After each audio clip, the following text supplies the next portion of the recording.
بسم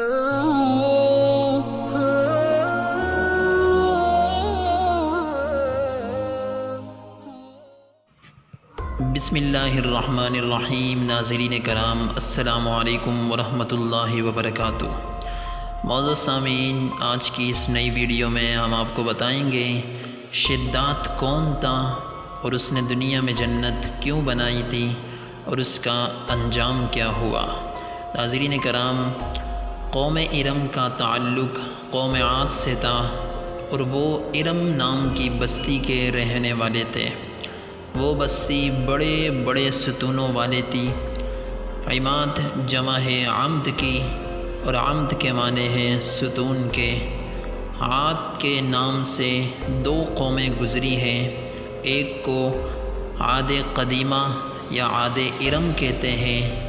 یہ عاد بن عوز بن ارم بن سام بن نوح کی اولاد میں سے تھے۔ ان کے دادا کی طرف منسوب کر کے ان کو عاد ارم بھی کہا جاتا ہے۔ اپنے شہر کا نام بھی انہوں نے اپنے دادا کے نام پر رکھا تھا۔ ان کا وطن عدن سے متصل تھا۔ ان کی طرف حضرت ہود علیہ السلام مبعوث کیے گئے تھے، لیکن قوم عاد کی بدعمالیوں کے سبب جب انہیں تباہ کر دیا گیا تو حضرت ہود علیہ السلام حضر موت کی طرف مراجعت کر گئے۔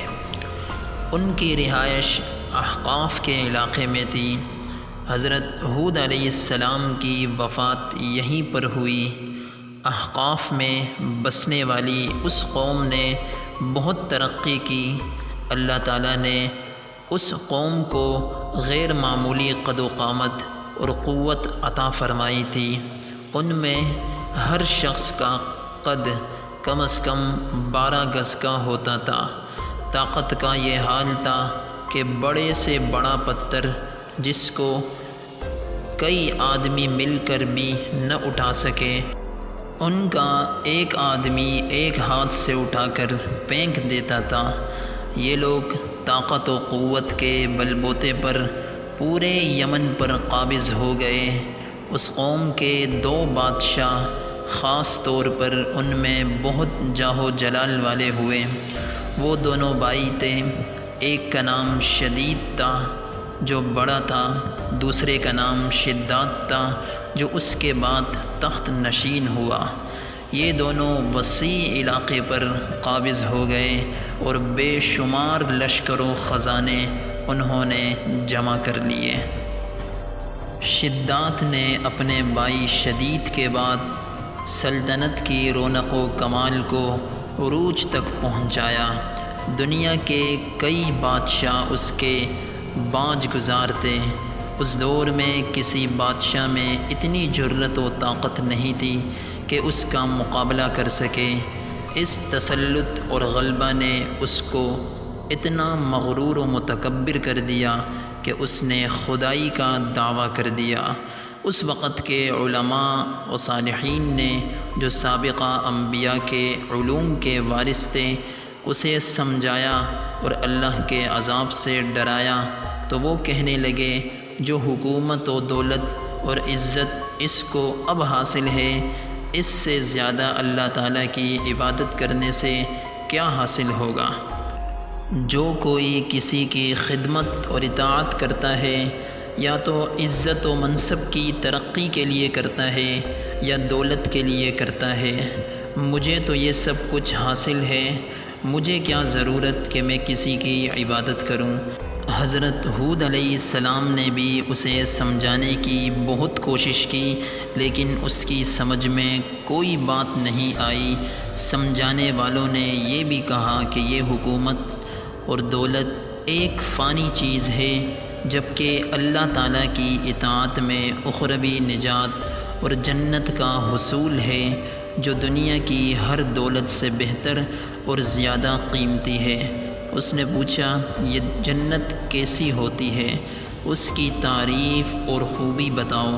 نصیحت کرنے والوں نے جنت کی وہ صفات جو انبیاء کرام کی تعلیمات کے ذریعے ان کو معلوم ہوئی تھی اس کے سامنے بیان کی تو اس نے کہا مجھے اس جنت کی ضرورت نہیں، ایسی جنت تو میں دنیا میں خود ہی بنا سکتا ہوں۔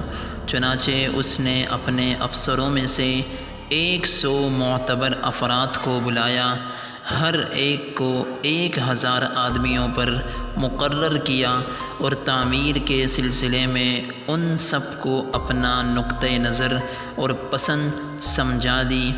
اس کے بعد پوری دنیا میں اس کام کے ماہرین کو عدن بھجوانے کا حکم دیا۔ علاوہ ازیں اپنے قلمبروں میں سب حکمرانوں کو یہ حکم دیا کہ سونے چاندی کی کانوں سے اینٹیں بنوا کر بھیجیں اور کوہ عدن کے متصل ایک مربع شہر یعنی جنت جو 10 کوس چوڑا اور 10 کوس لمبا ہو بنانے کا حکم دیا۔ اس کی بنیادیں اتنی گہری کھدوائیں کہ پانی کے قریب پہنچا دیں۔ پھر ان بنیادوں کو سنگ سلیمانی سے بھروا دیا گیا۔ جب بنیادیں بھر کر زمین کے برابر ہو گئی تو ان پر سونے چاندی کی اینٹوں کی دیواریں چنوا دی گئی۔ ان دیواروں کی بلندی اس زمانے کے گز کے حساب سے 100 گز مقرر کی گئی۔ جب سورج نکلتا تو اس کی چمک سے دیواروں پر نگاہ نہیں ٹھہرتی تھی۔ یوں شہر کی 4 دیواری بنائی گئی۔ اس کے بعد 4 دیواری کے اندر 1000 محل تعمیر کیے گئے۔ ہر محل 1000 ستونوں والا تھا اور ہر ستون جواہرات سے جڑا ہوا تھا۔ پھر شہر کے درمیان میں ایک نہر بنائی گئی اور ہر محل میں اس نہر سے چھوٹی چھوٹی نہریں لے جائی گئی۔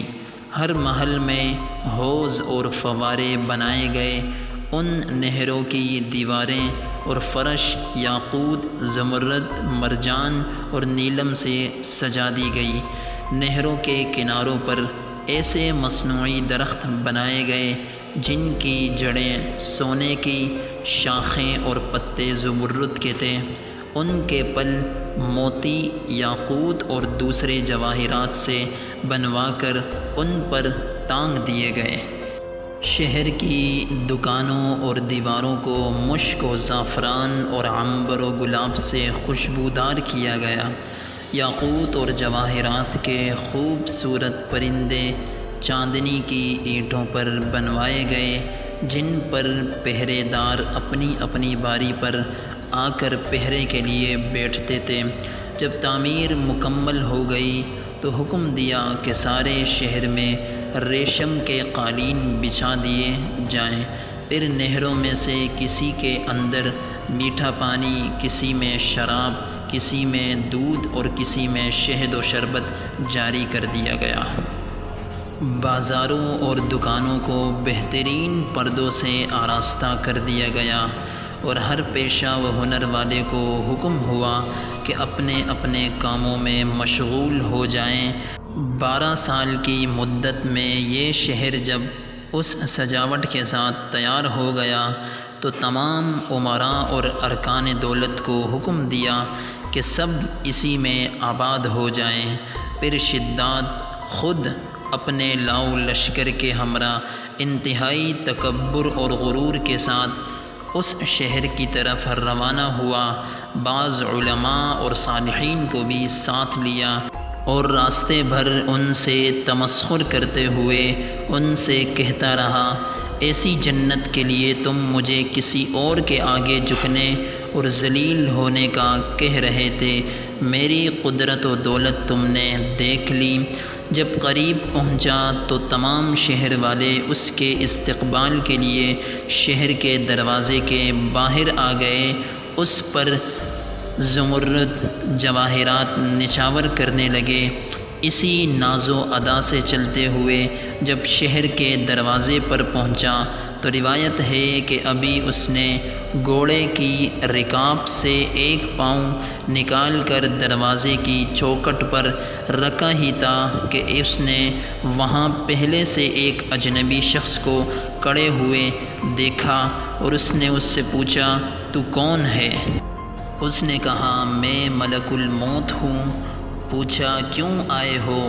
اس نے کہا تیری جان لینے آیا ہوں۔ شداد نے کہا مجھ کو اتنی مہلت دے کہ میں اپنی بنائی ہوئی جنت کو دیکھ لوں۔ جواب ملا مجھ کو حکم نہیں۔ کہا چلو اس قدر ہی فرصت دے دو کہ گھوڑے پر سے اتر آؤں۔ جواب ملا اس کی بھی اجازت نہیں۔ چنانچہ ابھی شداد کا ایک پاؤں رکاب میں اور دوسرا چوکٹ پر ہی تھا کہ ملک الموت نے اس کی روح قبض کر لی۔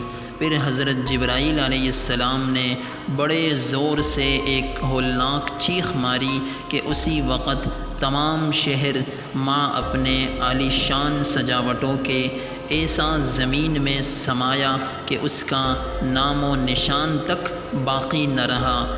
معتبر تفاسیر میں لکھا ہے کہ بادشاہ اور اس کے لشکر کے ہلاک ہو جانے کے بعد وہ شہر بھی لوگوں کی نگاہوں سے اوجھل کر دیا گیا، مگر کبھی کبھی رات کے وقت عدن اور اس کے ارد گرد کے لوگوں کو اس کی کچھ روشنی اور جھلک نظر آ جاتی ہے۔ یہ روشنی اس شہر کی دیواروں کی ہوتی تھی۔